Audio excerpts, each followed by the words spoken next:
Praise the lord. ఈ రోజు దేవుని జీవవాక్యం ఆదికాండము 9వ అధ్యాయము 1వ వచనం.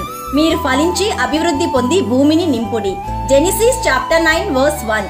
Be fruitful and multiply and fill the earth.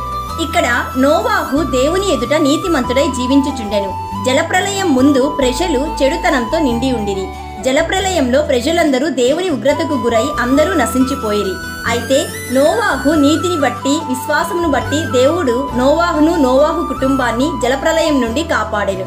అప్పుడు దేవుడు మీరు ఫలించి అభివృద్ధి పొంది భూమిని నింపుడి అని నోవాహును అతని కుటుంబాన్ని ఆశీర్వదించెను.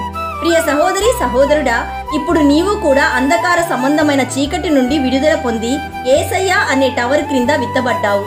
ఇంతకు ముందు నీకు మారు మనస్సు లేదు. ఇప్పుడైతే యేసయ్య వెలుగులో నీవు జీవిస్తున్నావు. కాబట్టి నీవును నీ కుటుంబం అంతయు ఫలించి అభివృద్ధి పొంది భూమిని నింపుమని యేసయ్య ఆశీర్వదిస్తున్నాడు. ఈ రోజు యేసయ్య కృపతో నీవు నీ మాటల్లో ఫలించాలి, నీ క్రియల్లో ఫలించాలి, నీ వ్యక్తిత్వంలో ఫలించాలి, దేవుని సువార్త చెప్పడంలో ఫలించాలి, నశించిపోతున్న ఆత్మను రక్షించడంలో ఫలించాలి, నీవు ఆత్మ యందు ఫలించాలి. అంతేకాదు దేవుని విషయమైన జ్ఞానమందు నీవు అభివృద్ధి చెందాలి. ఎప్పుడైతే నీవు దేవుని వాక్యం చదువుతావో, దేవుని వాక్యం వింటావో, దేవుని గూర్చిన జ్ఞానం నీవు పొందగలవు.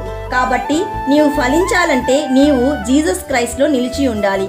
So my dear friend, you are a blessed person in Christ Jesus. Be fruitful and multiply and replenish in the word of life.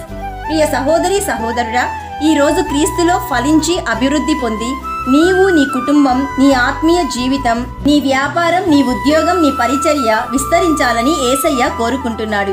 ఈ వాగ్దానం నీ జీవితంలో ఫలించాలని మేము ప్రార్థిస్తున్నాము. నమ్మిన వారందరూ ప్రార్థనలో ఏకీభవించండి.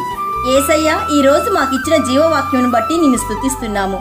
తండ్రి, మేము నీలో వేరుపారి ఫలమిచ్చు చెట్టు వలె ఉండుటకు కృప చూపించండి.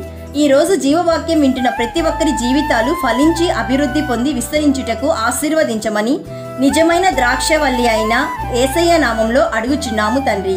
ఆమేన్. God bless you.